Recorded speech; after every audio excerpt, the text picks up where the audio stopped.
Dear listeners, welcome to this small space where we share the worries of your hearts. We begin now.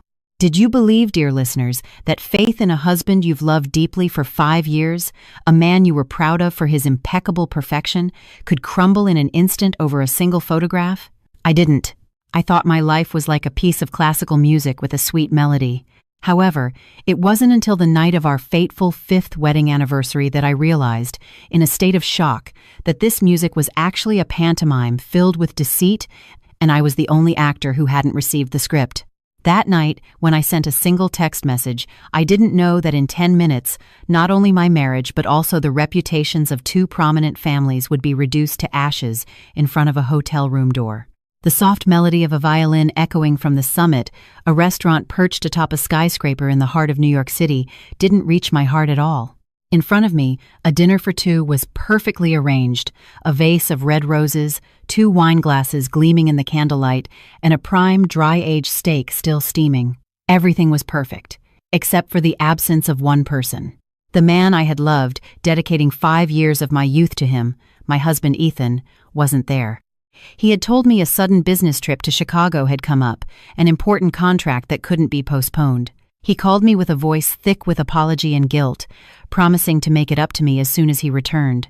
I told him with a smile, "Don't worry, your work comes first. I'll be fine alone." I trusted him. I always had, unconditionally. For the past 5 years, Ethan had been, in my eyes and everyone else's, the epitome of the ideal husband. He was not only capable and gentlemanly, but also a man who loved his wife with devotion. He had never disappointed me. He had supported every one of my career decisions and had become a peaceful haven I could lean on after a hard day's work. I considered myself the luckiest woman in the world.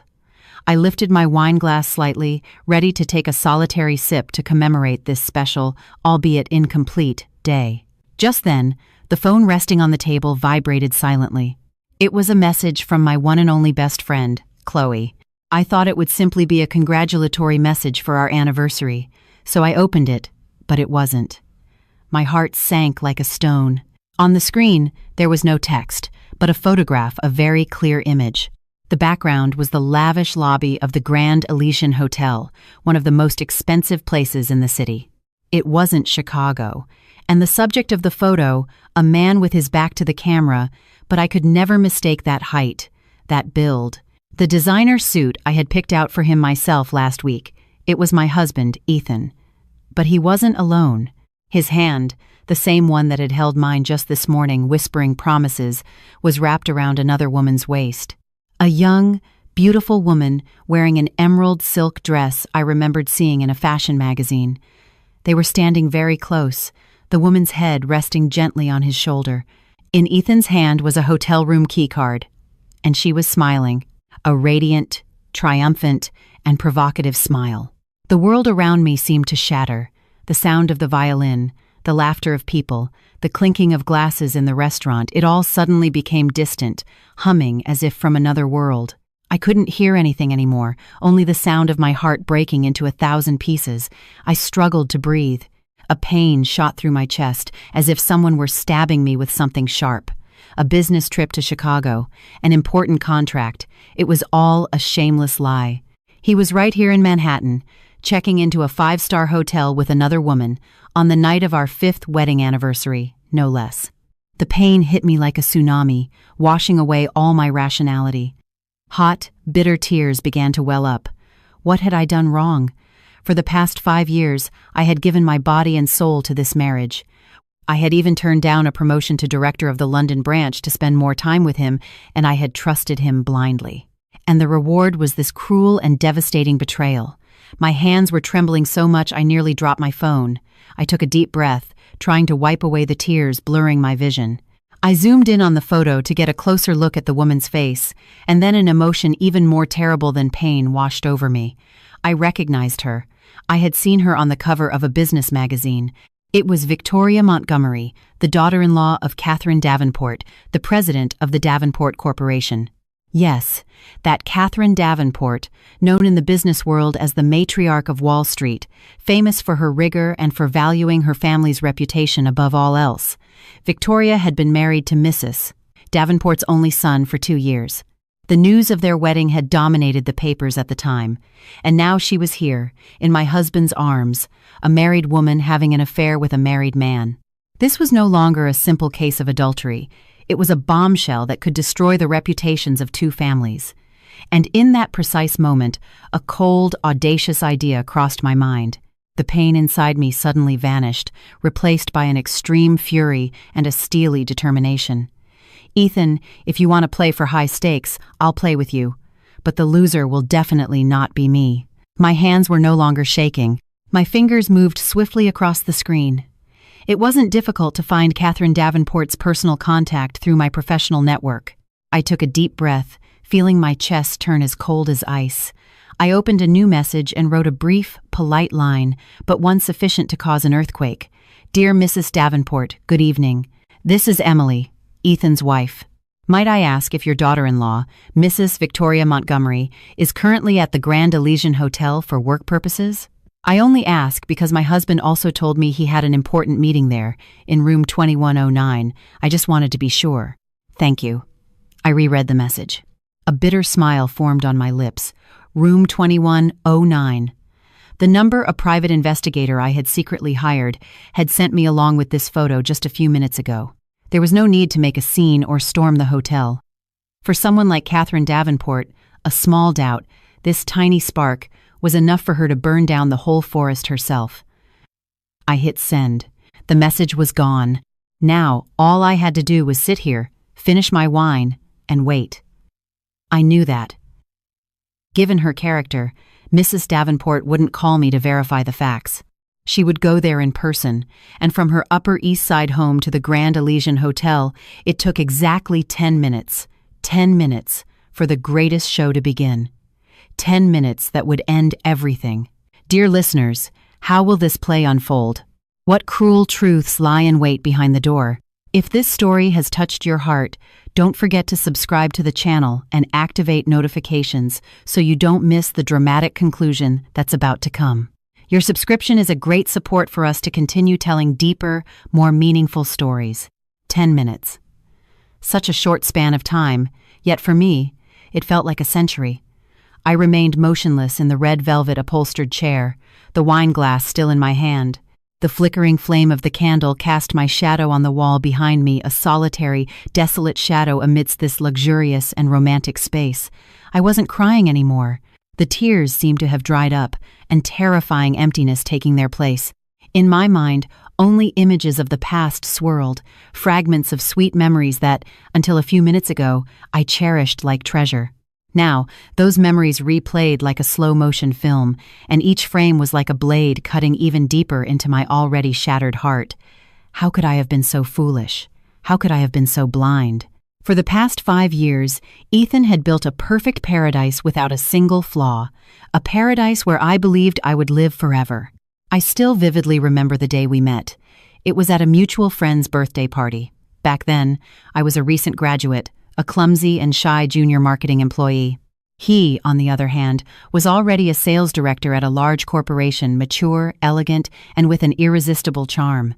He was the one who approached me first, praising my smile as captivating. Throughout that evening, despite the numerous beautiful women around us, he only talked to me. He told me about his dreams and ambitions, the books he had read, the places he had traveled. He was intelligent, funny, and profound. For me, who only knew work, he was the first person to make me feel how vast and interesting the outside world was. He walked me home that night. Before saying goodbye, he didn't ask for my phone number directly. He just smiled and said, "I hope I'm lucky enough to see you again." That delicate, unhurried approach completely captivated me, and he really did find a way to see me again. He found out where I worked and sent me a bouquet of peonies, my favorite flowers, every day, without leaving a name. On the 7th day, he showed up with an even larger bouquet and a handwritten card. 7 days of courtship. Will you give me a chance? I couldn't refuse such a romantic and persistent man. Our love began naturally and passionately. Ethan was the perfect boyfriend. He always knew how to surprise me. Sometimes it was a romantic dinner cooked by him, other times a weekend trip to a place I had mentioned in passing. He remembered all my preferences, my favorite food, the music I listened to, even my habit of biting my nails when I was nervous. He always appeared when I needed him most. Once, I made a serious mistake at work, and my boss reprimanded me harshly. I was so frustrated I was about to quit. He was the one who stayed by my side all night, listening to my crying, helping me analyze each problem and find a solution. "Honey," he said, holding me, "you are the strongest, most competent woman I know. You can't break down over a little difficulty like this. Trust me, everything will be okay." And it really was okay. His encouragement was like a magic potion that restored my confidence and courage. When he proposed, it was during a dinner at an exclusive restaurant overlooking the entire city.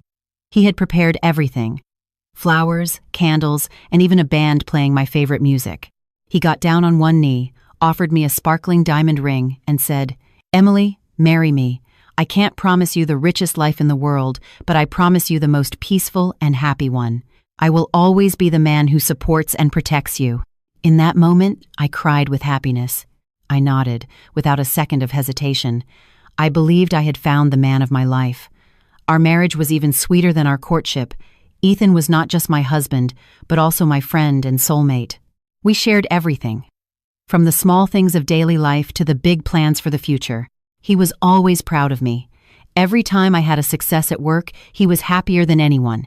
He would brag to all his friends and colleagues about what a competent wife he had. He never felt jealous or intimidated, not even when my career took off and my income began to surpass his. He would simply say, "With such an incredible wife, I'll have to work harder to keep up." It was precisely his support that made me work tirelessly. I wanted to be his pride, and I wanted to create a stable home so he could focus on his career with peace of mind. 2 years ago, when I was offered the position of director of the London branch, an opportunity anyone in my field would dream of, I hesitated greatly. It meant we would have to have a long-distance relationship, or he would have to quit his current job and follow me. I discussed it with him, and he said something that moved me deeply. "Emily, your career is important, but our family is more so. I don't want to be separated from you for a single day, but I also don't want to be a burden holding you back. Do what you think is right. Whatever decision you make, I will always be by your side." In the end, I turned down the opportunity.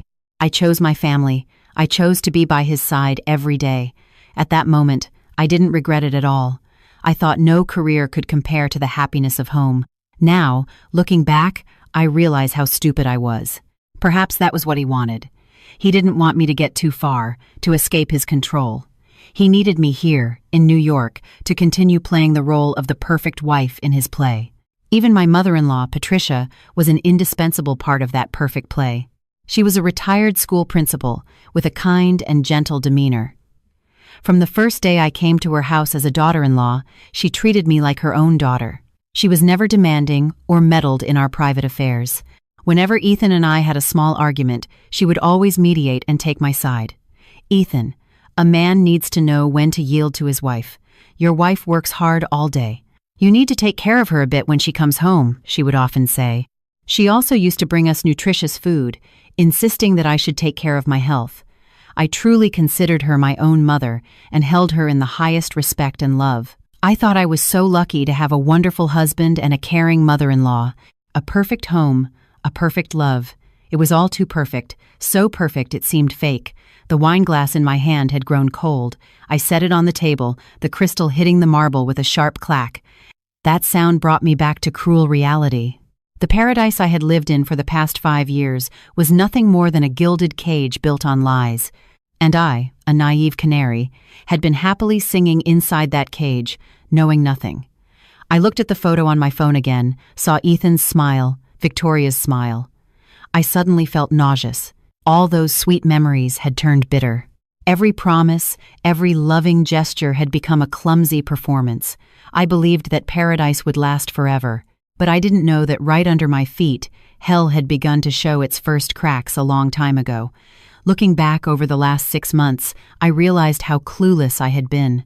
The signs of the cracks had appeared clearly, like wrinkles at the corner of one's eye, but I tried my best to ignore them, rationalizing that married life can't always be a bed of roses. I had been deceiving myself.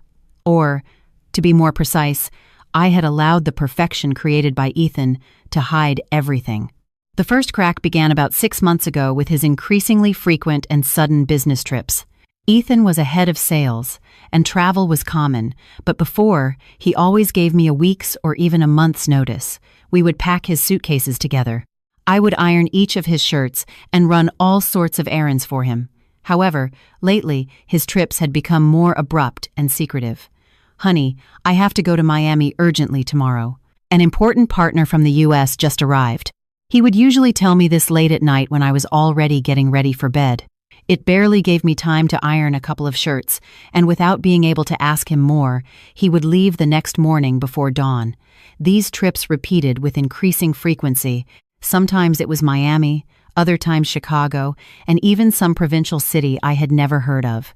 He said the company was expanding its market and he had to do field visits, and I believed him. I only felt sorry for his hard work and worried about his health, without the slightest suspicion. Then the late-night meetings began. Before, no matter how busy he was, Ethan always tried to come home for dinner with me. But gradually, our dinners together became scarce. "You eat first. I have a meeting with the president tonight and I'll be late." Those messages became commonplace.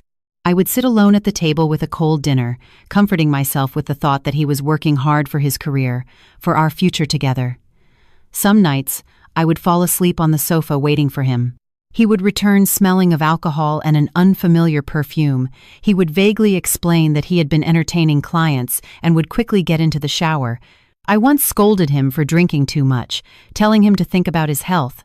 He just smiled, hugged me, and said, "It's all for our family." Those words were like a sedative that calmed all my worries and anxieties. Again, I convinced myself that I should understand him, that I should be his unconditional support. The changes weren't limited to work. Even in our most intimate moments, I could feel an invisible distance. The hugs were no longer as tight, the kisses became quick and dry. He often said he was tired, that the stress from work left him no room to think about anything else. I was genuinely concerned for him. I looked for the best nutritional supplements, cooked him restorative dishes, and even signed up for a massage course to help him relax. I did everything I could as a wife to share his burden, but his response to my care was an increasingly evident evasion. He started putting a password on his phone, something he had never done before. When I asked him, he just smiled and said, "There are new security rules at the company. Important data can't be seen by anyone." He often went out to the balcony to talk on the phone, whispering, and would hang up immediately if he saw me approaching. These behaviors, though very subtle, were like a pebble in my shoe. They didn't hurt, but they created constant discomfort.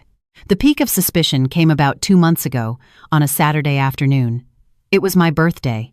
Ethan told me he had a sudden meeting he couldn't miss but promised to be back soon for dinner. I, excited at home, put on my most beautiful dress and did my makeup carefully, expecting a romantic evening. But 7, 8, 9 o'clock came and he didn't return. His phone had no signal. I started to worry that something had happened to him. Just then, our part-time housekeeper came to clean. While cleaning the study, she accidentally knocked over a pile of papers on Ethan's desk. As she bent down to pick them up, a small pink receipt fell from between the books. She didn't pay it any mind, but I saw it. I picked it up and felt my heart stop. It was a payment receipt from a luxury jewelry store. The item was a diamond necklace valued at nearly $250,000. The payment date was just yesterday. I stood frozen with the receipt in my hand, which was trembling uncontrollably. $250,000 was not a small amount. And tomorrow was my birthday. It was clear. It was a surprise gift he had prepared for me. He had lied about going to a meeting to go pick it up. Guilt and happiness mixed inside me. I had misjudged him. I quickly put the receipt back where it was. I didn't want to spoil his surprise. I felt better and continued to wait.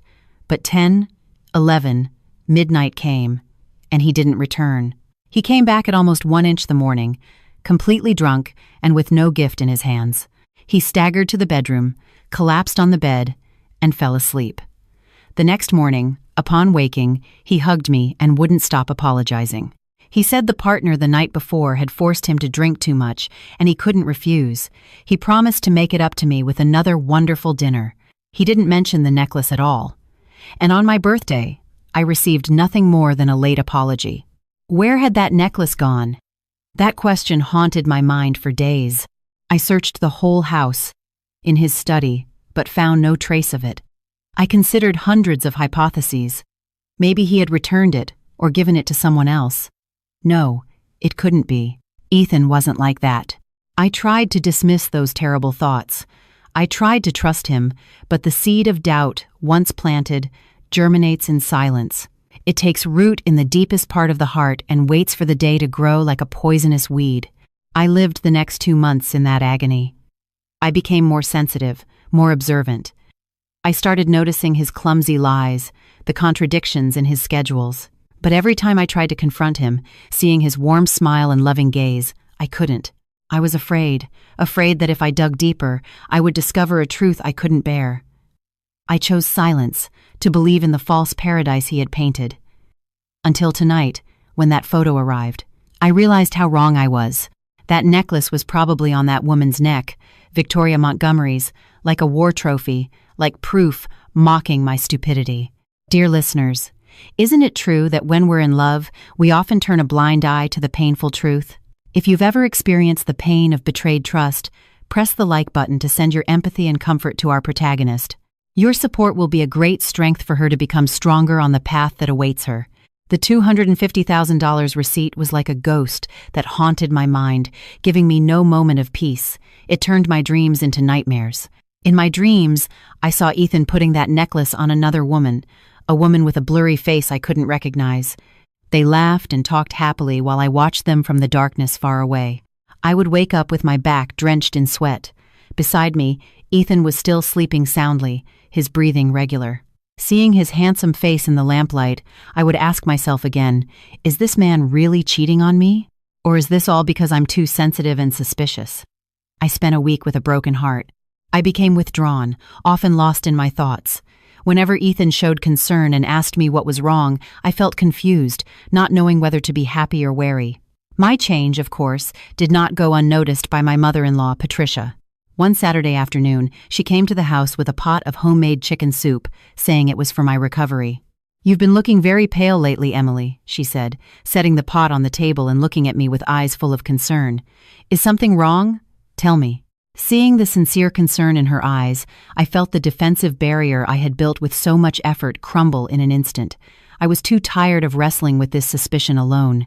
I wanted to vent to someone, to ask for advice, and I thought there was no one more suitable than my mother-in-law. She was Ethan's mother and knew him better than anyone. And as a woman, she would understand my feelings. I pulled out a chair for her to sit, and hesitantly, I began to tell her the story of the receipt. I didn't express my suspicions directly. I just told her that I had seen it by chance and that since my birthday had passed without any gift, I was a little curious. I tried to speak in the softest tone possible, as if it were a trivial question. My mother-in-law listened patiently, without interrupting. There was no surprise on her face, only deep reflection. When I finished speaking, she didn't rush to give me advice. She just sighed deeply and took my hand. "My dear, you've been through a lot since you joined our family." Her words surprised and moved me.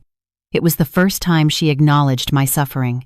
"I know Ethan is a good boy and he loves his wife, but men, dear, sometimes they have ideas we can't understand. Maybe he didn't buy that necklace to give to you directly." She spoke in a calm and measured voice. "Think about it. His job is head of sales. He has to deal with all sorts of people. In big business relationships, people don't just give a bottle of wine or a box of cookies.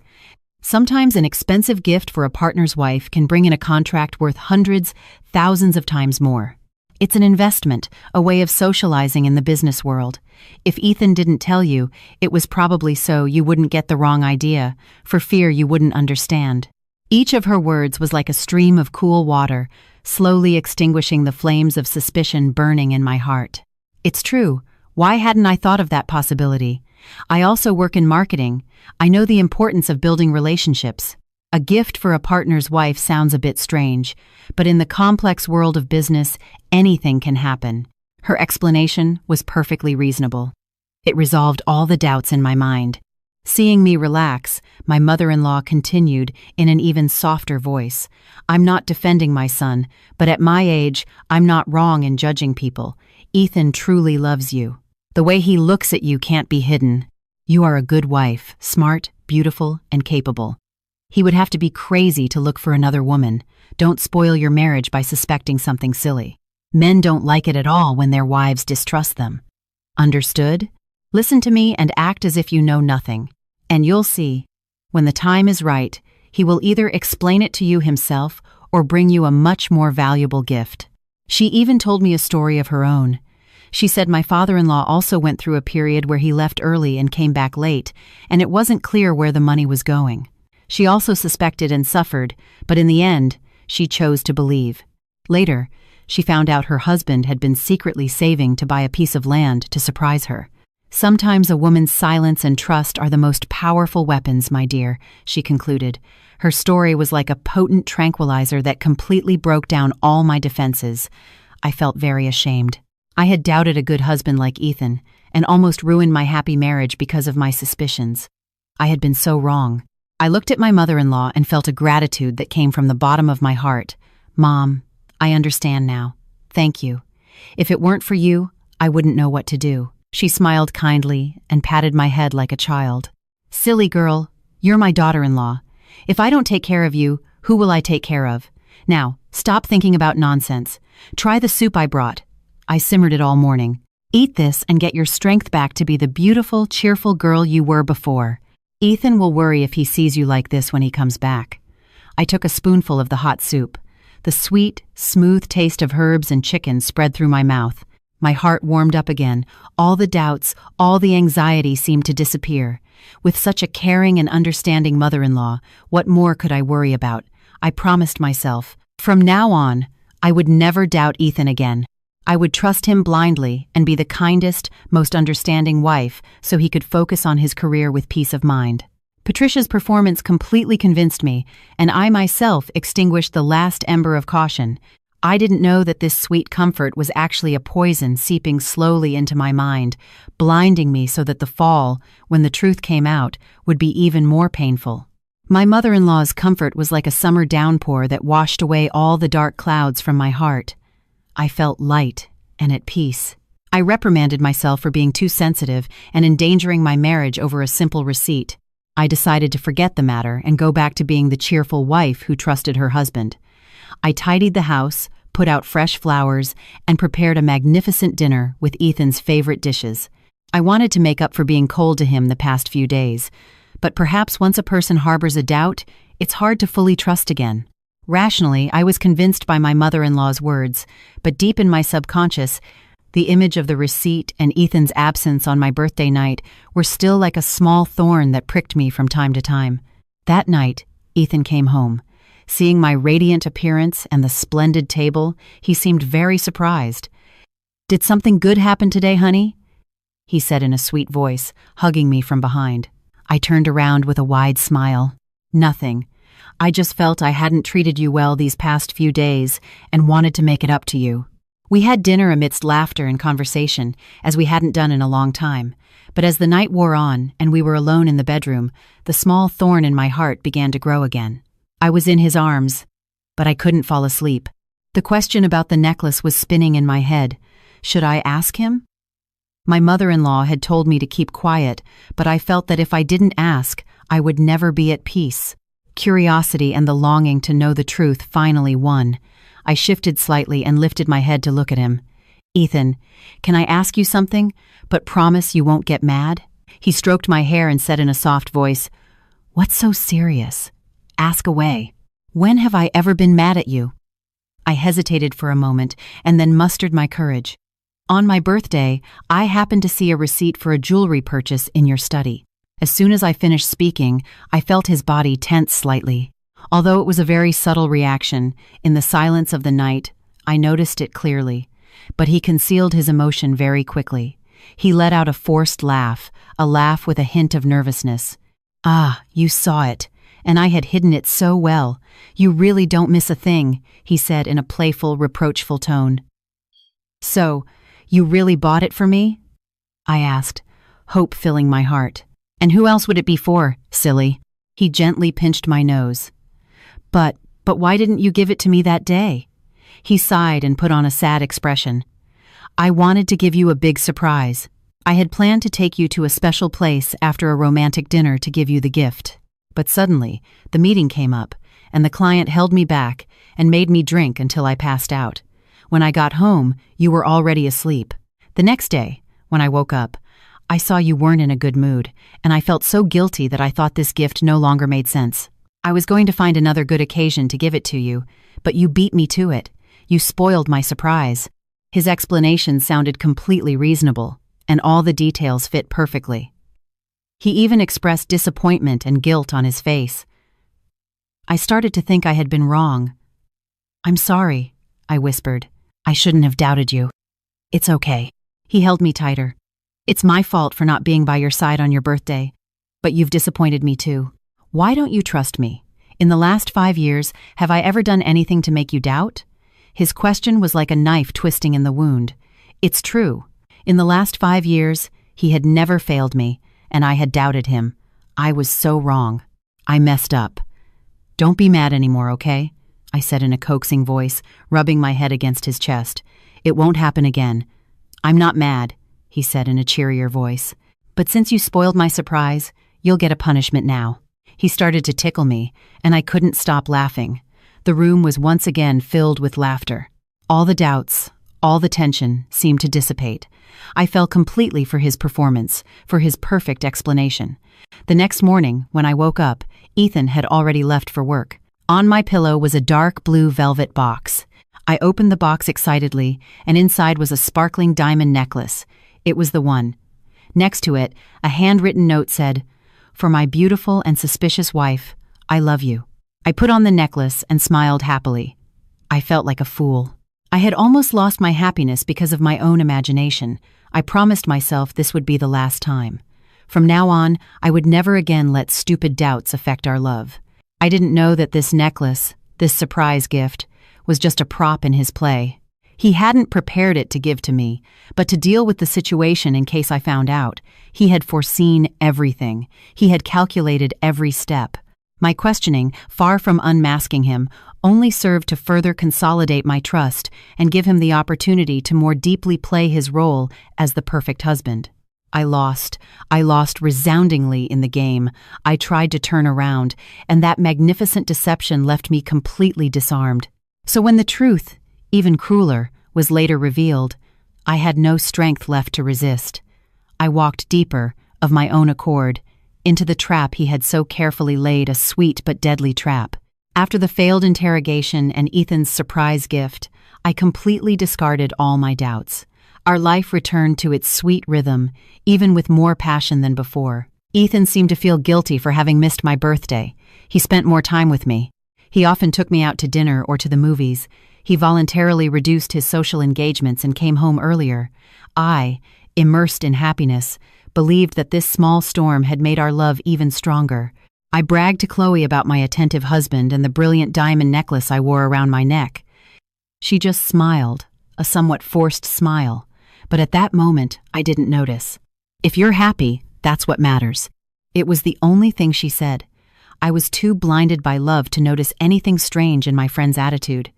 I went back to building a perfect wall around my marriage, not allowing any truth to enter.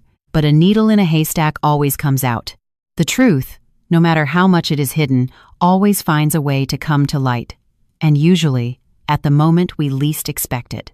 About a month later, my company organized a major event for the launch of a new product. As the VP of marketing, I was in charge. The event was a huge success, attracting the attention of numerous media outlets and partners. Afterwards, we held a party at a luxury hotel. Everyone was toasting cheerfully. While chatting with some colleagues, I happened to overhear the conversation of a new intern. The intern was excitedly bragging to people about a fashion influencer she greatly admired. "Do you guys know Victoria Montgomery? She's gorgeous, super successful, and has amazing style." The name Victoria Montgomery made me pause. It sounded familiar. "Isn't she the daughter-in-law of the Davenport Corporation?" Someone else asked. "Yes, that's her," the intern exclaimed. "She got married last year. Her husband is a handsome, rich heir. A dream life, right? I follow her on Instagram every day. She's always posting pictures of luxury trips and only wears high-end brands. Out of curiosity, I took out my phone and searched for Victoria Montgomery on Instagram. I found her personal profile with hundreds of thousands of followers. The profile picture was the same one I had seen on the magazine cover, a beautiful and haughty woman. I glanced at her posts. Just as the intern said, Victoria's life was full of glamour. Trips to Europe, limited edition handbags, luxury parties. I was just browsing without any other intention. But then my gaze stopped on a photo posted about 2 months ago. It was a selfie. Victoria was sitting in a luxury restaurant with the city lights shining in the background. She was wearing an attractive off-the-shoulder dress, and her hair was styled in voluminous waves. Her makeup was perfect, and she was smiling radiantly. But it wasn't her beauty that left me frozen. It was the sparkling diamond necklace she wore around her neck. I felt as if an invisible hand was squeezing my heart. I zoomed in on the photo and stared intently at the necklace's pendant. There was no doubt. Every one of the small, precisely set diamonds, the delicate lines, it was exactly the same necklace Ethan had given me. The same one I was wearing at that moment. I unconsciously touched the necklace hanging from my neck. A chill ran down my spine. How was this possible? Why did she have a necklace identical to mine? With trembling hands, I clicked on the photo's publication date, October 25th, my birthday. The day Ethan told me he had a sudden meeting. The day I found the receipt. I felt dizzy. All the loose pieces suddenly fit together to form a complete picture, a cruel and relentless picture. On the night of my birthday, Ethan didn't go to any meeting. He was at this luxury restaurant with Victoria. The necklace he bought wasn't for me. It was originally for her. His explanation, his repentant act, it was all a lie concocted after he realized I had found the receipt. This necklace I'm wearing now is probably an identical replica he bought in a hurry to shut me up and cover everything up. I felt a tightness in my chest and my throat went dry. I quickly got up and ran to the restroom. I splashed cold water on my face, trying to calm down, but the image of the necklace on Victoria's neck wouldn't stop tormenting me. I looked at myself in the mirror. The woman I saw looked truly pathetic, a pale face, eyes wide with terror. She was also wearing a diamond necklace, but it was no longer a symbol of love. It was like a shackle, proof of her own stupidity. I burst out laughing, a bitter, unhinged laugh. In the end, I was just a substitute, a replacement. He had bought my silence with a fake gift so he could continue his affair. I had been deceived. I had been completely deceived. I returned to the party, trying to act as if nothing had happened, but my mind was no longer there. I couldn't stop thinking about Victoria and Ethan and their relationship.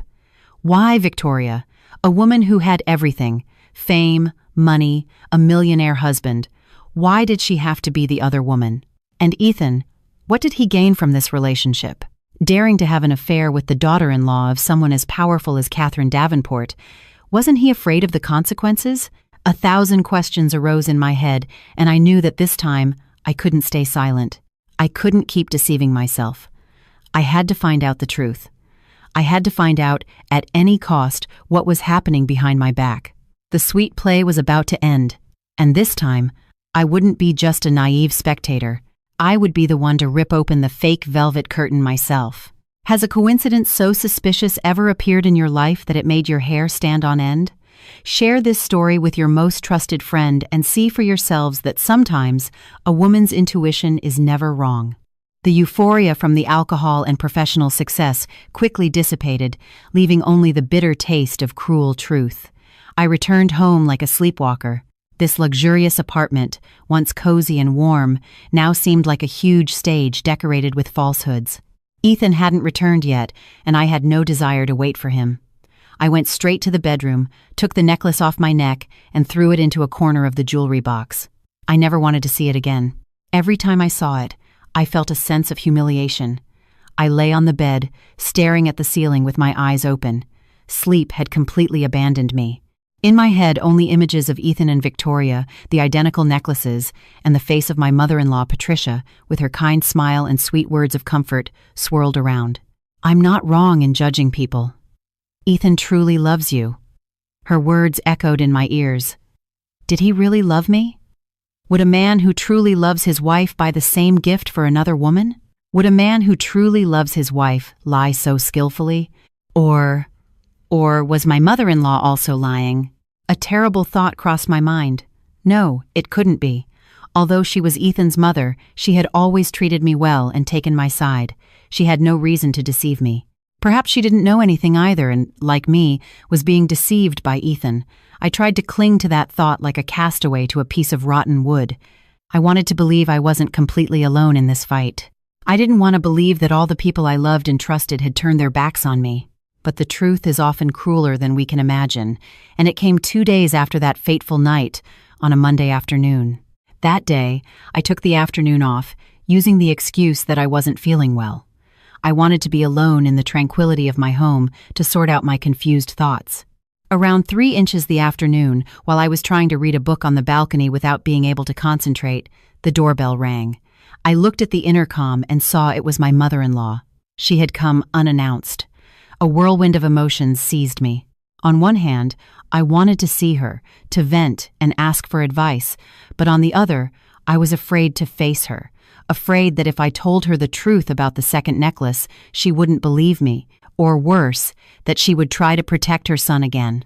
I took a deep breath and, feigning normalcy, opened the door. "Mom, what are you doing here without calling? I was coming from the doctor's and thought of you, so I stopped by," she said, smiling, with a bag of oranges in her hand. "Ethan told me you weren't feeling well. Are you sick? Shouldn't you go to the doctor?" Her concern comforted me a little. Maybe I was being too paranoid. "I'm fine, Mom. Just a little tired from work." Come in, come in." I let her in and prepared her a cup of hot tea. We sat in the living room chatting. She asked about my work, about my parents' health. She was still the same attentive and detailed mother-in-law as always. I was about to bring up the topic of Victoria, but I held back.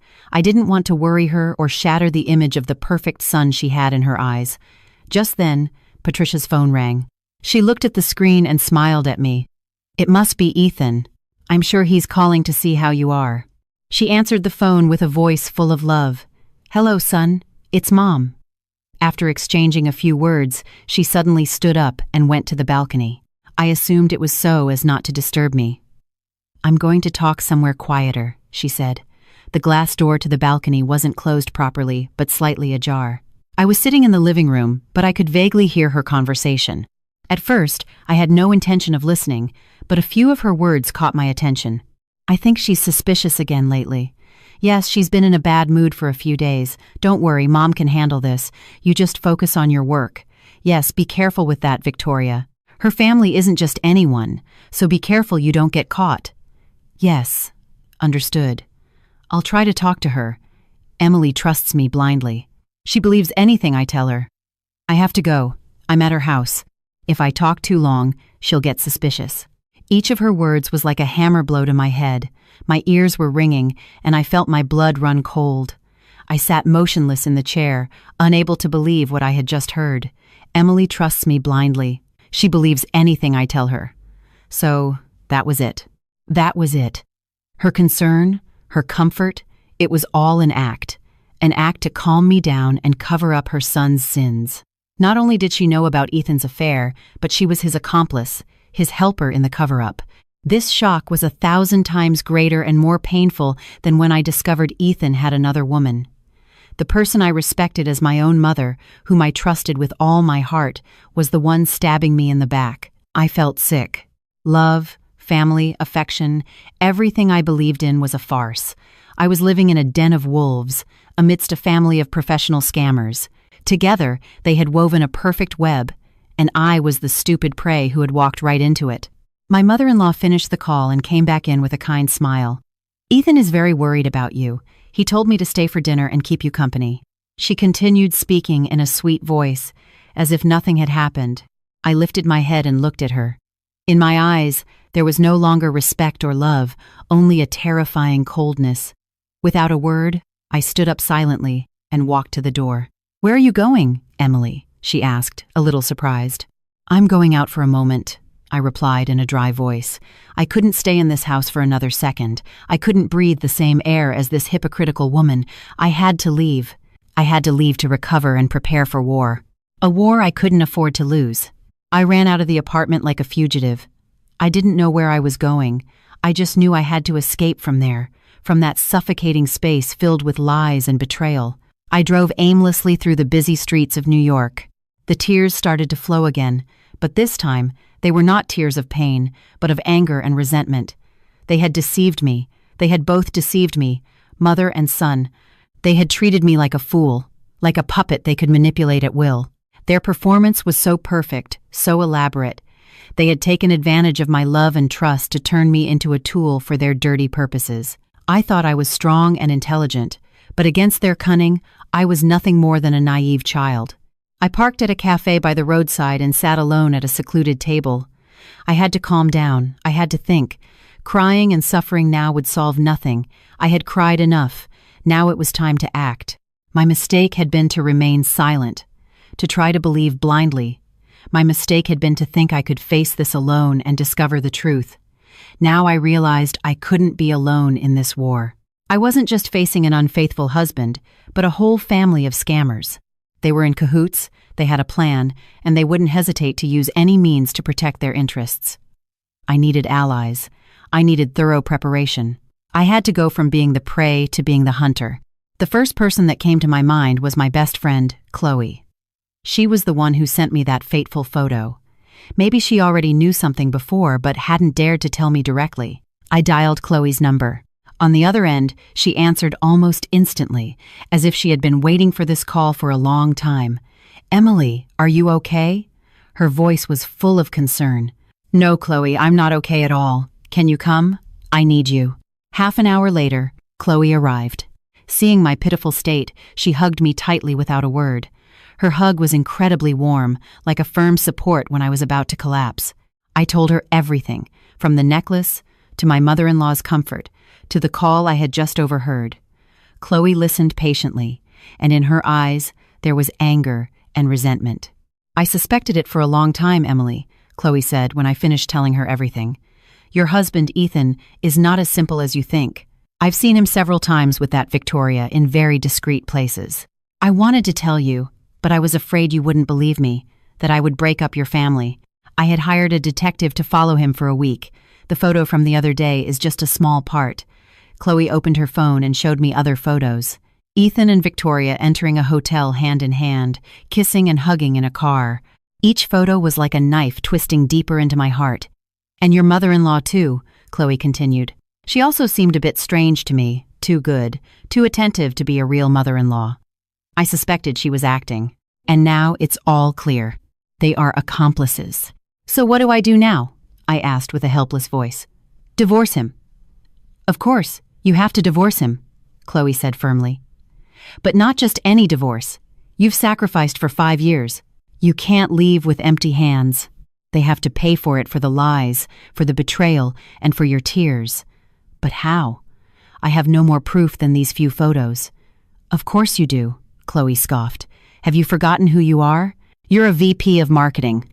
You have a brain, you have contacts, and most importantly, you have me by your side." Chloe squeezed my hand tightly, giving me encouragement. "Listen to me carefully, Emily. From now on, you have to turn pain into reason. You have to become colder and more calculating than them. They can't know that you've discovered everything. You have to continue playing the role of the naive and hurt wife. The more pathetic you seem, the better." "Why? I didn't understand." "So they let their guard down," Chloe explained. "Meanwhile, we will secretly gather evidence of Ethan's infidelity, evidence of your mother-in-law's complicity, and maybe even financial evidence. I don't think someone like Ethan is completely clean in his work. We're going to uncover everything. When we have enough evidence in hand, we'll deliver a mortal blow without giving them time to react." Chloe's plan sounded bold but very reasonable. It's true. I couldn't keep acting like a fool. I needed a plan, a clear strategy. In this war, I didn't just want a divorce. I wanted justice. "But I need a good lawyer," I said. "Don't worry," Chloe smiled. "I have a cousin, Mr. Ramsey, who specializes in complicated divorce cases. He's very good and very discreet. I'll set up an appointment for you tomorrow." "What you need to do now," Chloe said, looking me straight in the eyes, "is to dry your tears, go home, and start the performance of your life. You have to act very well, Emily. Act until the velvet curtain of this play comes down on your terms." Chloe's words were like a ray of light that illuminated the dark path ahead of me. I no longer felt helpless or alone. I had my friend by my side and a clear plan. The pain still burned faintly in my chest, but it no longer broke me. It had become a flame of anger and determination. I would act. I would perfectly play the role of the cheated wife until the end, and I would wait for the day when I could write the ending of this tragic play myself. Returning home, I was a different person. I still had a sad expression. My eyes were still red. But deep down, the weak and love-vulnerable Emily was dead. In her place, a cold, calculating, and determined Emily was born. When I returned, my mother-in-law rushed to ask me how I was, perfectly playing her role as the worried mother. "Emily, where have you been? You didn't answer your phone. I was so worried. Is something wrong? You look terrible." I rested my head on her shoulder and pretended to sob. "Mom, I don't know what to do. I'm so miserable." I began my performance. I cried to her about the stress from work, about the loneliness I felt when Ethan went on business trips so often. I tried my best to appear weak, vulnerable, and in need of support. My mother-in-law, as expected, completely bought my act. She hugged me, comforted me, and reassured me. There. Don't cry anymore, child. I'm here. Everything will be okay. I'll talk to Ethan to make him spend more time with you." That night, when Ethan returned, Patricia called him into a separate room and they talked for a long time. I don't know what they talked about, but afterward, Ethan's attitude completely changed. He became more affectionate, more attentive. He canceled all his dinner appointments and stayed home with me. He even suggested, "What do you say we go on a trip this weekend, honey? It's been a long time since we've spent time alone." Everything was going according to Chloe's and my plan. The more attention and affection they showed me, the more they let their guard down. They thought I was still the docile little lamb who could be swayed by sweet words. They didn't know that this lamb was shedding its skin and quietly sharpening its horns. While they were indulging in their performance, Chloe and I began to act. The next day, I met with Mr. Ramsey. He was a middle-aged gentleman with a piercing gaze. After listening to my entire story, he didn't offer any words of comfort. He just asked me one thing. "What do you want to achieve with this divorce?" "Justice," I replied firmly. "I want him to leave with nothing, and for everyone to know the true face of him and his mother." "Understood," Mr. Ramsey nodded. "Then we need to gather evidence, a lot of evidence. Not just evidence of infidelity, but also financial evidence. Do you suspect anything in your husband's business dealings?" I told him about Ethan's strange behaviors, his secret phone calls, his suspicious knowledge of financial matters. Mr. Ramsey nodded. "It's very likely he has not only deceived you emotionally but also with your money. Let's start here." Following Mr. Ramsey's instructions, I began my own investigation. I took advantage of the trust Ethan was trying to rebuild to subtly ask him about his work. I feigned interest in his projects and asked him to explain the contracts and partners. When he wasn't around, I secretly copied all the important documents from his computer. The deeper I dug, the more suspicious things I found. Contracts with ambiguous clauses, partners about whom there was hardly any information online. There seemed to be an illegal flow of funds. At the same time, Chloe was not resting. She combined her contacts with the information obtained from the detective to investigate Victoria, and what she discovered truly stunned us. The daughter-in-law of the Davenport Corporation, Victoria Montgomery, was actually a piece in a much larger game. Her marriage to the heir was just a marriage of convenience for business reasons. Her husband was a notorious playboy who had no interest in his wife. Victoria's affair with Ethan was not just for romantic reasons. It had another purpose. Ethan had promised to help her divert part of her in-laws' fortune through a phantom investment project. They were a pair of scammers using each other for profit, and I and Victoria's husband were just victims, a shield to cover up their conspiracy. This truth enraged me, but at the same time, it left me bewildered. I wasn't the only victim in this play. I decided to play a bolder card. I had to make Ethan and Victoria expose themselves. I told Ethan that the following week I had to go on a business trip to London for a week. It was the perfect opportunity that I had created myself. I was sure that as soon as I left, he wouldn't waste the opportunity to be with his lover. "Are you going alone?" Ethan asked, hiding the joy in his eyes. "No, I'm going with some colleagues. Take good care of the house while I'm away," I smiled, perfectly playing the role of the attentive wife. "Don't worry, Have a good trip. I'll take good care of the house, he hugged me. A hug full of hypocrisy. The day I left for London, I didn't go to the airport. I went to a hotel near our home and booked a room with a good view. Chloe and the detective team were ready. As expected, just a few hours after my departure, Ethan's car pulled up to the main entrance of the Grand Elysian Hotel. He and Victoria entered hand in hand once again, but this time they didn't know that their every move was being meticulously recorded by dozens of hidden lenses. The net was cast, and the prey had walked right into it. Sitting in the hotel room, watching the real-time footage transmitted to my computer, I felt strangely calm. My play was about to end, and this time, I was not only an actress, but also the director, the person who would decide the fate of all the characters in this play. If you are eagerly awaiting the protagonist's thrilling comeback, subscribe to the channel right now. The journey to reclaim justice has just begun, and the most intense parts are yet to come. Don't miss a single moment.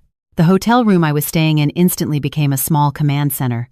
The large laptop screen continuously streamed images from the hidden cameras with crystal-clear sharpness. I could see Ethan and Victoria sitting in the hotel's luxurious restaurant, laughing and chatting happily as they toasted with wine. I could see Ethan gallantly pulling out Victoria's chair, looking at her with an expression full of affection. If this had been the me from a month ago, these scenes would have probably killed me with pain, but now they only deepened my contempt. Beside me, Chloe was intently watching another screen displaying data from the tracking device the detective had placed in Ethan's car. She was constantly taking notes of places and times. "They didn't just go to the hotel, Emily," Chloe said without taking her eyes off the screen. Before this, Ethan picked up Victoria and they went to a law firm in Midtown. They were there for over an hour. A law firm. What were they doing there? A bad feeling crept over me. "I've sent someone to investigate," Chloe continued. "It's a firm specializing in corporate law and mergers and acquisitions. I don't think they were just on a date. They're definitely planning some big deal." A deal? I remembered what Chloe had researched about Victoria. Ethan had promised to help her embezzle her in-laws' fortune. Could it be that my business trip was the opportunity to push their plan forward? Do they think that because I'm in London, I won't find out anything? They're carrying out their conspiracy openly. Their audacity enraged me, but at the same time, I felt lucky. The more openly they moved, the more traces they would leave. "Keep watching," I told Chloe in a cold voice. "Record everything, don't miss a thing." That night, Ethan and Victoria stayed at the hotel. Their intimate moments in the elevator, in the hallway, everything was recorded. Chloe and I stayed up all night, taking turns monitoring and backing up the data. Seeing the man who was once my husband making love to another woman, my heart no longer ached. There was only an emptiness, a numbness. He had become a complete stranger. The next morning, they left the hotel looking very cheerful and satisfied. Ethan dropped Victoria off at her luxurious apartment and then drove to his office. It seemed like everything was over. "Isn't this enough?" Chloe asked me. She looked tired. "Not yet." I shook my head. "The proof of infidelity is just one part. I want more. I want to know what financial conspiracy they're plotting. That will be the final blow." I knew the ambiguous contracts I had copied weren't enough to convict Ethan. I needed clearer evidence, irrefutable proof, and I decided to create that proof myself. I told Chloe my plan. Upon hearing it, her eyes widened in astonishment. "Emily, are you crazy? It's too risky. What if you get caught?" "There's no other way, Chloe," I said firmly. "This is the only chance. I have to do it." My plan was very simple, but at the same time, extremely dangerous. That night, I would sneak into Ethan's office at the company and install a miniature recording device. I knew the access code to the building. I knew the locations of the security cameras. I had been to his office hundreds of times. I knew every corner. That night, I dressed in all black, with a cap and a mask. I looked like a thief. Chloe kept watch from the car, staying in contact with me through a miniature earpiece. As I entered the empty office building, my heart was pounding. Fortunately, everything went smoothly.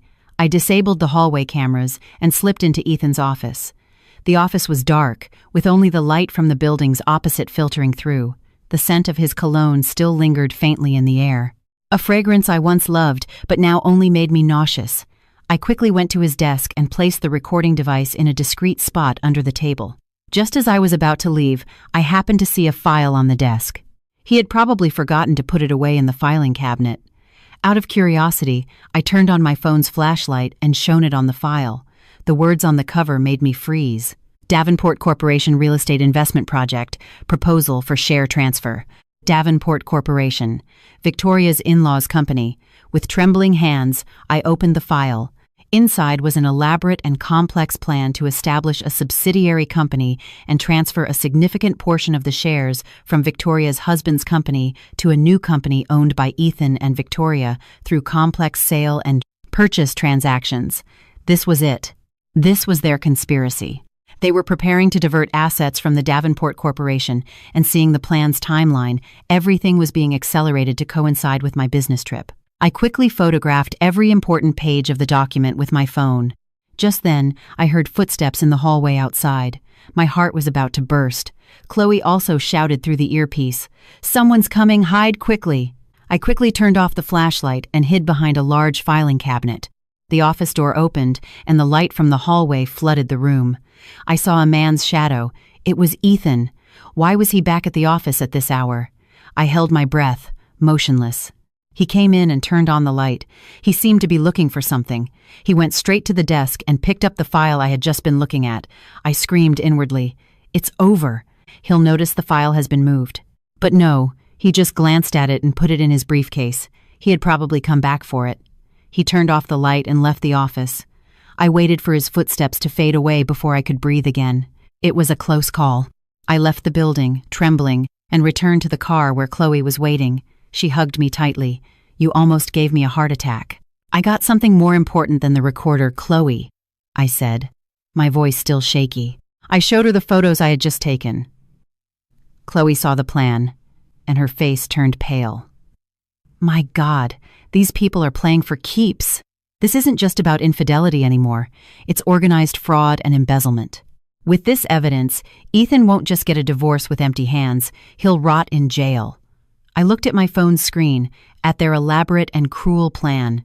I didn't know that such a big fish would fall into my net. Now, I not only had the evidence to end my marriage, but also a bomb that could completely destroy the careers and futures of Ethan and Victoria. I smiled, a cold smile.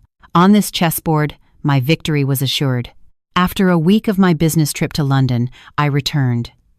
Ethan came to pick me up at the airport with a bouquet of my favorite flowers, white lilies.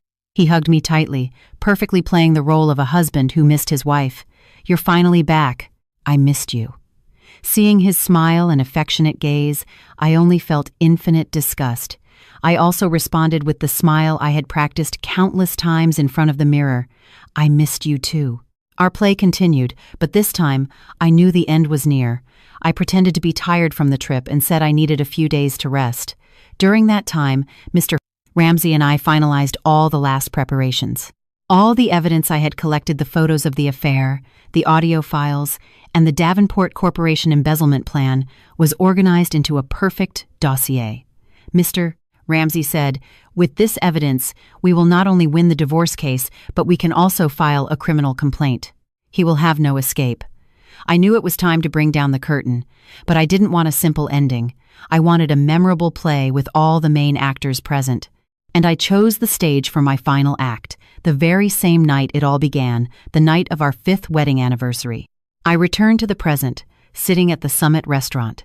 It has been 10 minutes since I sent the message to Mrs. Davenport, the longest 10 minutes of my life. I have played my part. Now, I am just a spectator waiting to see how the play I directed unfolds. I signaled the waiter for the bill. I no longer felt like sitting there. I wanted to go somewhere closer, a place from which I could witness the impending storm. I drove to a small cafe across from the Grand Elysian Hotel. I chose a seat on the second-floor balcony. From here, I could see the entire hotel lobby. I ordered a hot ginger tea, trying to warm my icy hands. My heart was pounding. I felt a mix of nervousness and a little fear. What if Mrs. Davenport didn't come? What if my plan failed? But then I saw it. A familiar black Maybach slowly pulled up to the hotel entrance. The car door opened, and a woman in a dark red velvet suit who radiated power and distinction stepped out. It was Mrs. Davenport. She didn't come alone. Behind her followed two men in black suits, her bodyguards, and another car arrived. From that car stepped out a middle-aged man with a kind face and a gentle-looking woman. I recognized them. They were the Montgomerys, Victoria's parents. And with them was none other than Victoria's husband, Mrs. Davenport's only son, Marcus. He looked bewildered and confused. Mrs. Davenport hadn't come alone. She had called her in-laws. She wanted to catch them red-handed. She wanted everyone to witness this humiliation, a style very typical of the matriarch of Wall Street. I took a sip of my tea and smiled slightly. The play had become more exciting than I had imagined. I saw Mrs. Davenport say something to a lobby employee, and her group headed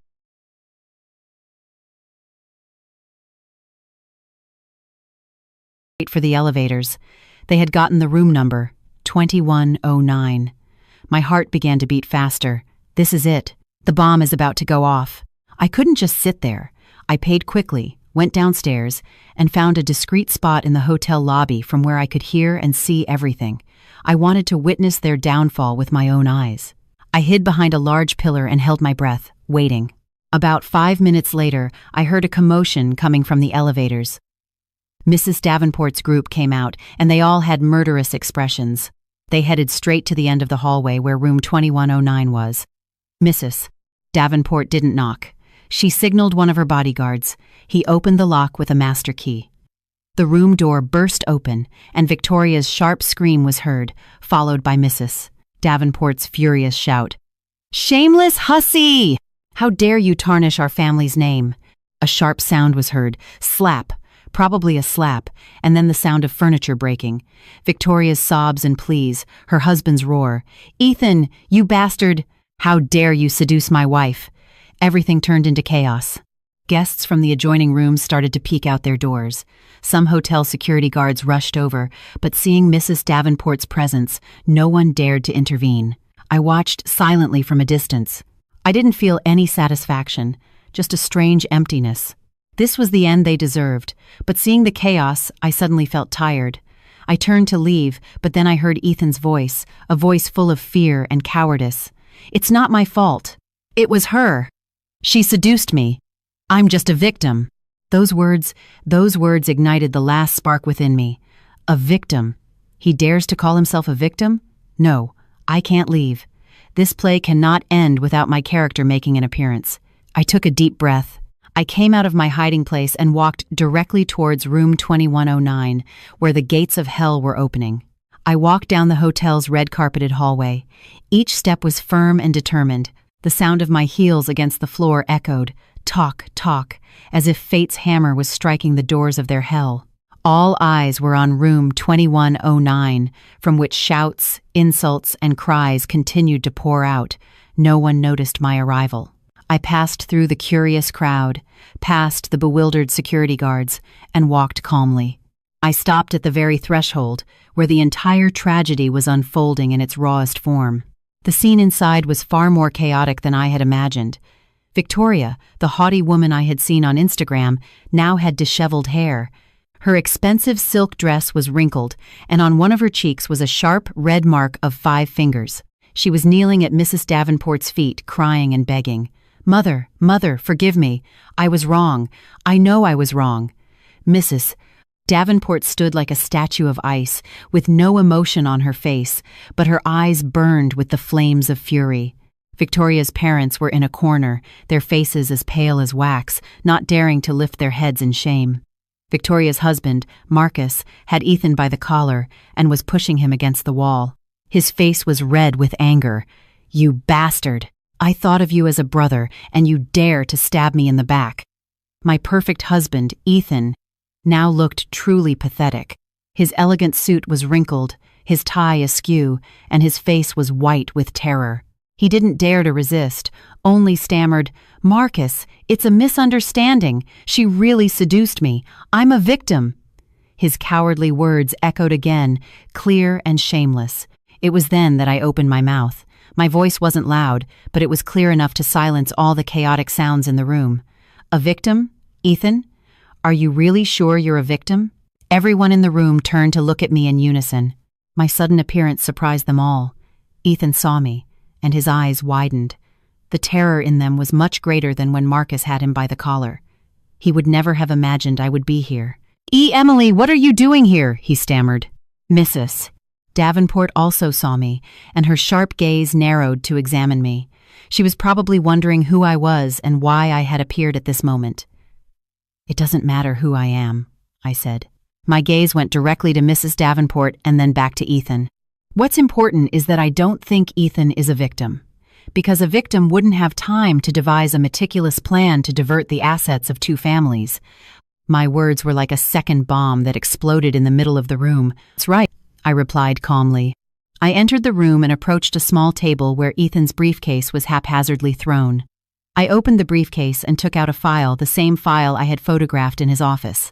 I placed it on the table for everyone to see. "This is a detailed plan to establish a shell company and, through complex transactions, divert the assets of the Davenport Corporation. The ultimate goal was to transfer a considerable amount of assets to a new company in the names of Ethan and the present Victoria." Marcus snatched the file and flipped through it page by page. The more he read, the darker his face became. Victoria's parents also rushed to look. They were not fools. Just by seeing that detailed plan, they understood everything instantly. "My God, this was their real purpose," Victoria's mother exclaimed in horror. She turned to look at her daughter. In her eyes, there was no longer anger, but deep disappointment. Ethan and Victoria were frozen. They would never have imagined that their most secret plan would be revealed so abruptly. Ethan looked at me. In his eyes, there was no longer terror, but hatred. "It was you. This was all you're doing," he shouted. "Yes, it was me," I said, looking him straight in the eyes without the slightest fear. "If I hadn't, how else would everyone see your true face? The face of a scammer, of a snake ready to bite those who have taken you in addition to betraying your wife and your friend." I turned to Mrs. Davenport. She had been observing silently until now, but I knew a storm was raging inside her. "Ma'am, allow me to introduce myself. I am Emily, Ethan's legal wife. I was the one who sent you the message tonight. I had no intention of meddling in your family's affairs. I just wanted you to know that the relationship between your daughter-in-law and my husband is not a simple case of adultery. They are partners in crime." The whole truth had come to light. The play was completely over. Ethan and Victoria could no longer deny it. He tried to play the victim, but in the end, it was I who unmasked his true nature as a perpetrator. The gates of hell had opened, and he had walked in of his own accord. Seeing Ethan's stunned and desperate face, I felt not the slightest compassion. This was the end he deserved. But I knew the story wasn't over yet. Behind this betrayal was another person, a person who had aided and abetted all these sins, and I was not going to let that person get away with it. If you think this revelation was shocking enough, you are mistaken. The most terrible truths are yet to come to light. Leave your predictions in the comments about who the last mysterious character might be, and don't forget to watch the next chapter. The luxurious hotel room now looked like a crime scene. Everyone was speechless at the facts I had just revealed. The asset embezzlement plan lay on the table like a solemn accusation that admitted no excuses.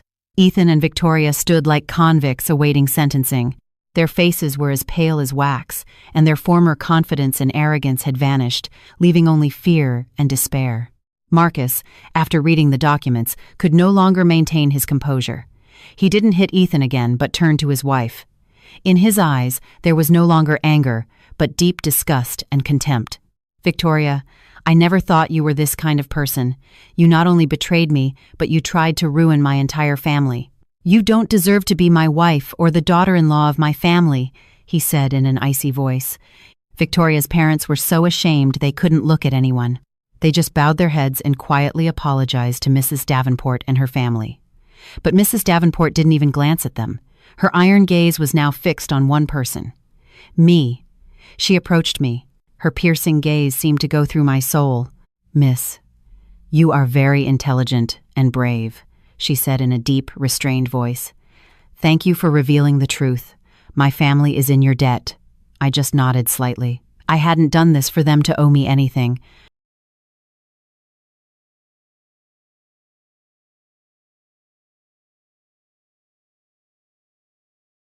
I had done it for myself.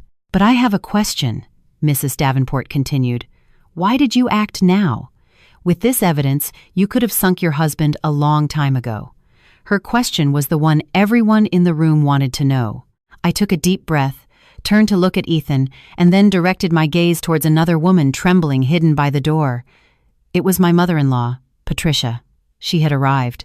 I guess Ethan had called her for help. Because, I began to say, my voice echoing clearly in the silent room, I didn't just have to face him. I also had to face the person who covered up and consented to all these sins. I raised my hand and pointed directly at my mother-in-law. It's her. My mother-in-law, Patricia. All eyes turned again to Patricia. She was stunned, her face turned pale, and she stammered, Emily, what are you saying? I don't know anything. You don't know anything? I scoffed. A laugh full of bitterness. You don't know anything. Or are you the director of this play? Always pretending to be the attentive and understanding mother-in-law, always taking the daughter-in-law's side against her son, advising me to trust my husband, that men have complicated business relationships, isn't that right? I approached her, my voice getting sharper. You knew about Ethan and Victoria's relationship for a long time, didn't you? Not only did you know, but you helped him hide it, make up excuses. You helped calm me down with sweet words. You turned me into a fool, a puppet in your and your son's hands. Is that so? Patricia backed away with a look of terror in her eyes. No, it's not like that. I just wanted to protect the family's happiness. Protect the family's happiness, I shouted. For the first time, I couldn't contain my emotions. A happiness built on lies and betrayal? You call that happiness? You colluded with your son to deceive me. You saw me suffer and agonize in my doubts with complete indifference. You knew everything. Do you really have the right to be a mother? Patricia couldn't answer. She just shook her head and started to cry. Ethan, seeing his mother cornered, rushed to intervene.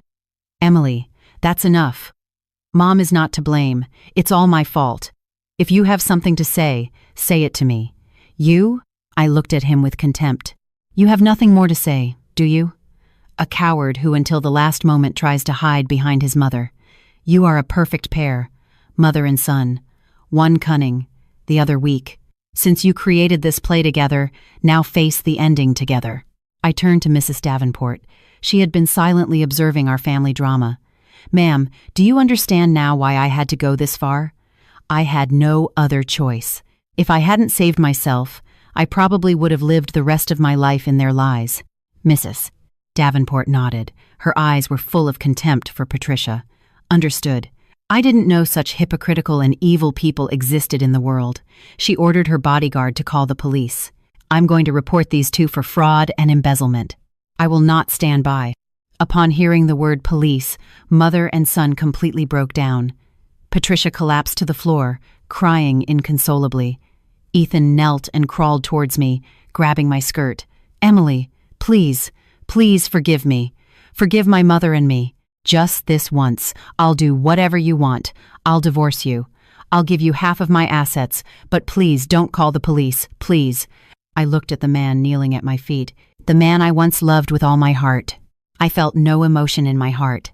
I coolly pushed his hand away. It's too late, Ethan. The price of betrayal is never cheap. I walked out without looking back.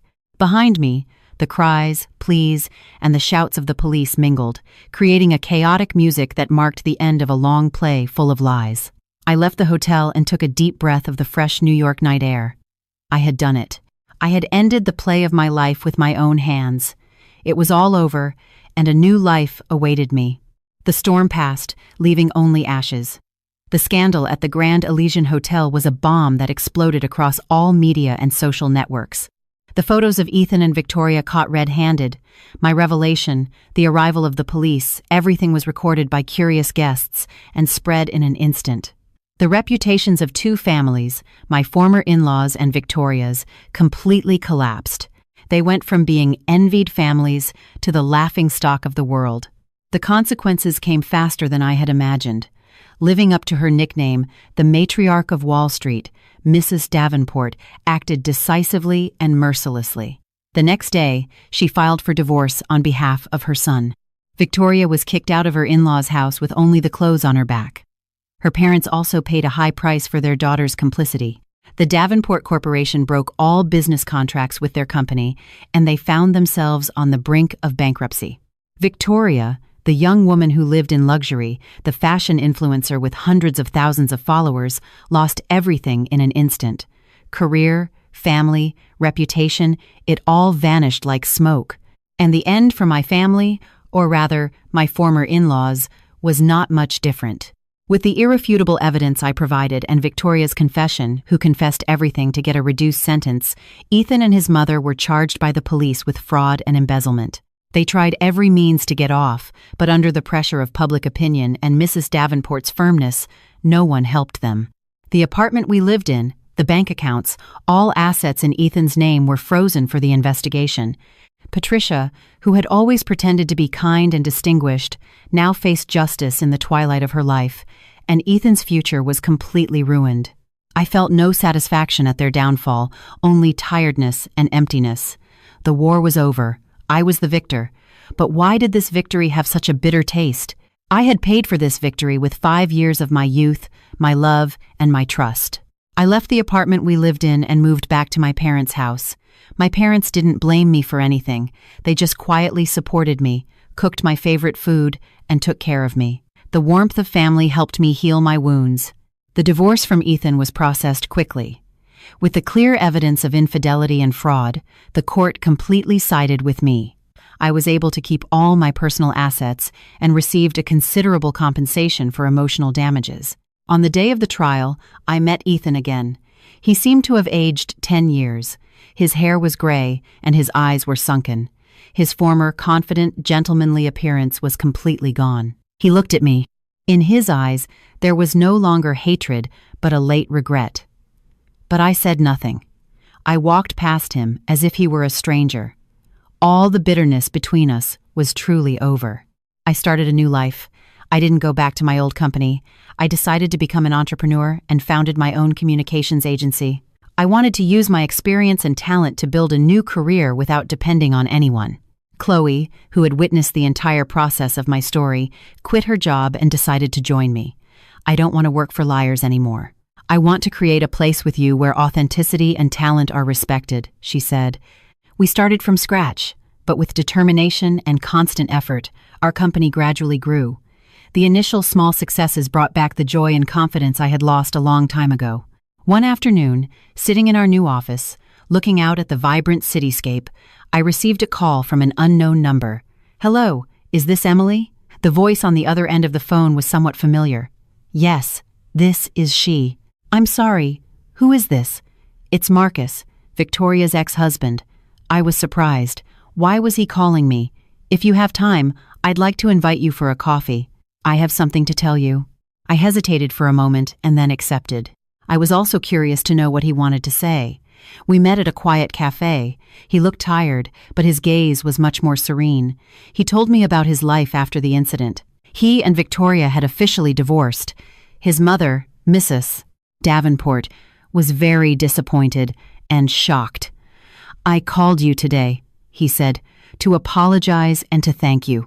"Apologize?" I asked, surprised. "Yes, apologize," he nodded. "I want to apologize for being so stupid, for not seeing the true face of the people around me sooner, and for causing you trouble. And to thank you. Thank you for revealing everything so bravely. If it weren't for you, I would probably still be living a lie." He looked at me with sincerity. "Emily, you are a truly special woman, strong, intelligent, and with great self-respect. Ethan didn't know how to value you. That will be the biggest loss of his life." His words unsettled me a little, but I felt my heart warm. For the first time, a man recognized and respected my true essence. We talked for a long time like old friends. As we parted, he said, "If you ever need help, don't hesitate to call me." I smiled and nodded. I knew that one door had closed, but many others were opening. Life still had many good things waiting for me. Every woman is like a flower that can be trampled by the storm, but if she maintains the roots of her dignity and will, one day she will sprout again and bloom even more radiantly. If you agree with these words, share this story to spread the message about women's rights and the power of regeneration. Time flies, and 2 years passed in the blink of an eye. My life had entered a completely new chapter, a much brighter and more meaningful one.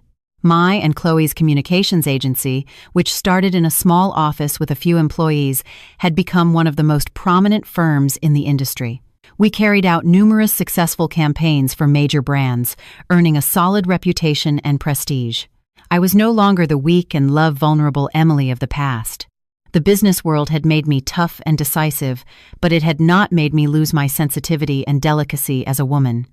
I found joy and passion in my work, in creating new value. Each successful project, each client's praise, was a confirmation of my own worth. My relationship with Marcus had also progressed in an unexpected way.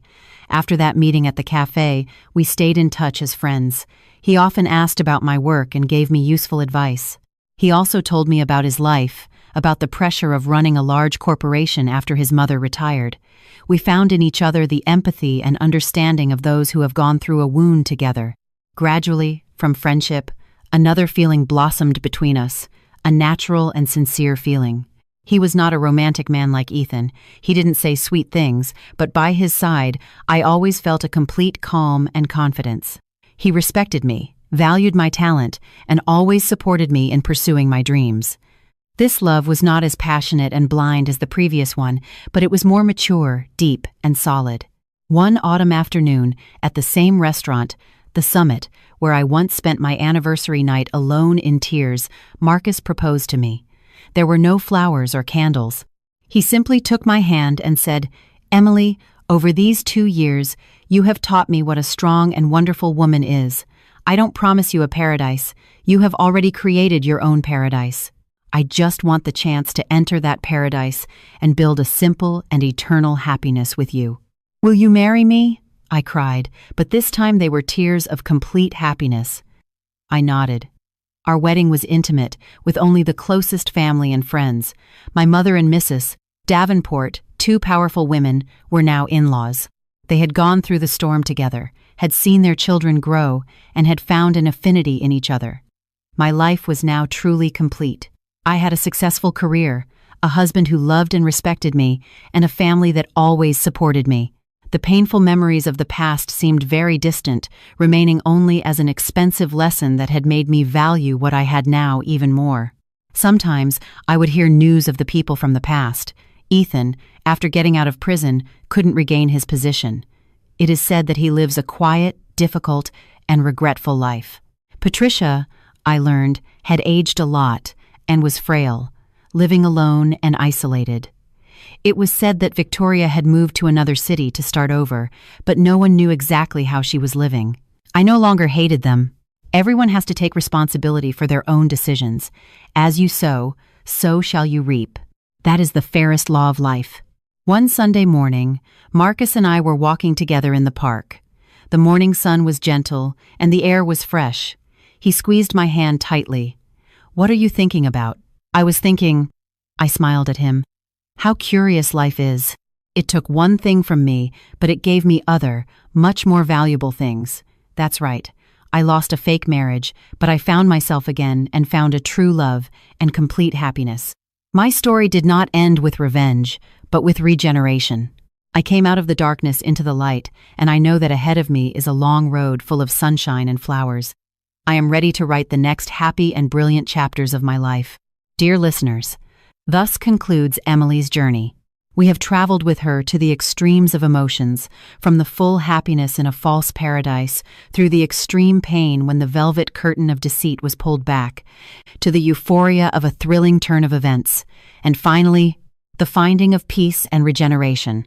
As we finish the last story, probably in each of our hearts, there remain not only the echoes of Emily's story, but also reflections on our own lives, the relationships, and the values we pursue. This story is not simply a drama about infidelity and revenge. It contains a deeper meaning.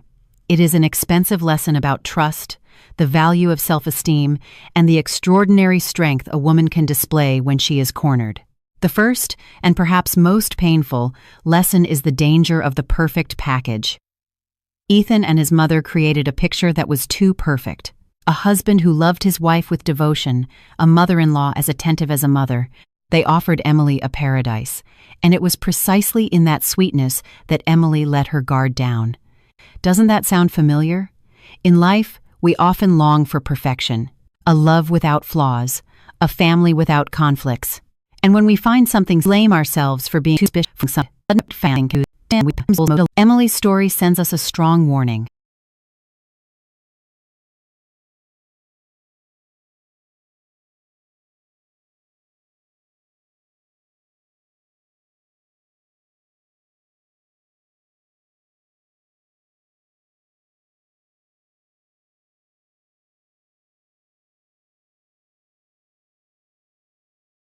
Never ignore the voice that whispers inside you. When you feel something is wrong, no matter how small, trust your gut. Love requires trust, but trust does not mean blindness. And when the cruel truth is revealed, what can we learn from the way Emily faces it? She didn't collapse, she didn't make a scene, she didn't choose a vulgar method of revenge. Instead, the pain made her stronger and more rational than ever. This is the most important turning point. Instead of sinking into the role of a pitiful victim, Emily transformed into a strategist. She turned tears into weapons, pain into strength. She understood that when dealing with cunning people, emotions are just a weakness. Only reason, planning, and solid evidence were the only way to reclaim justice. In our lives, it's the same. When we face betrayal or injustice, crying and blaming ourselves is inevitable. But don't stay in that quagmire for too long. Allow yourself time to grieve, but then you must stand up. Learn to transform the negative energy of anger and pain into the positive energy of action. Ask yourselves, what can I do to protect myself? What do I need to gather?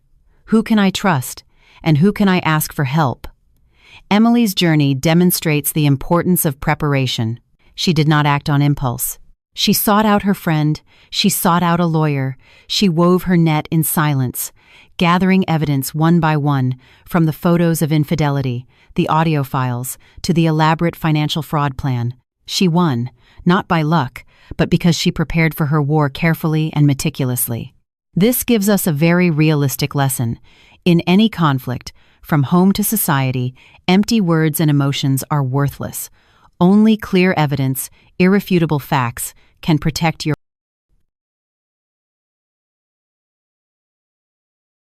women. Always be a family situation. Keep important documents. Have a basic knowledge of the law. It's not about being calculated,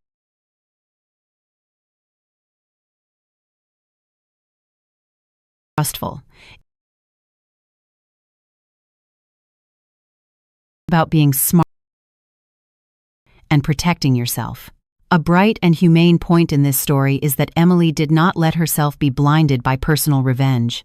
When she discovered that Ethan had not only cheated on her but was a professional scammer who had harmed many other people, her fight ascended to a new level. It was no longer a fight to recover her own assets, but a fight for justice. She could have chosen the perpetrator to the accomplices to answer to the law. This action shows a maturity and a vision that go beyond personal revenge. Sometimes in life, we find ourselves in difficult situations where we have the opportunity to take revenge.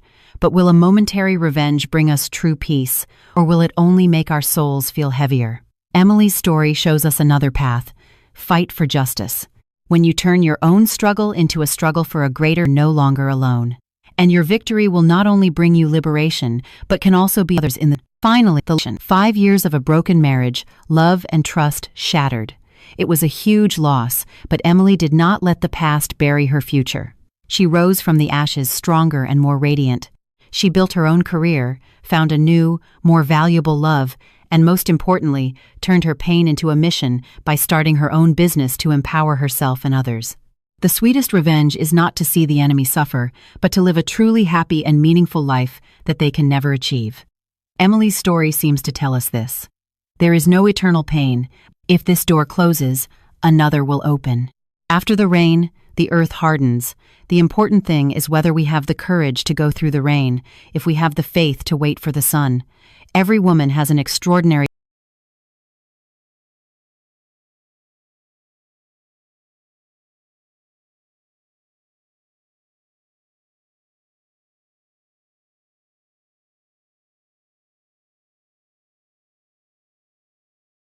potential within her. Never underestimate yourselves. Never think that you cannot live without someone.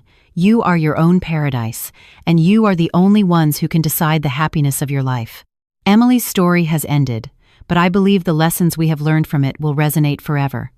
It is a lesson about wisdom in love, strength in the face of adversity, even good values. We will undoubtedly find true happiness in life. Has Emily's story made you think about your own life? Have you ever had to make a difficult decision between emotion and reason? Leave your comments below to share your stories and viewpoints. Each of your comments is a valuable piece in creating a community where we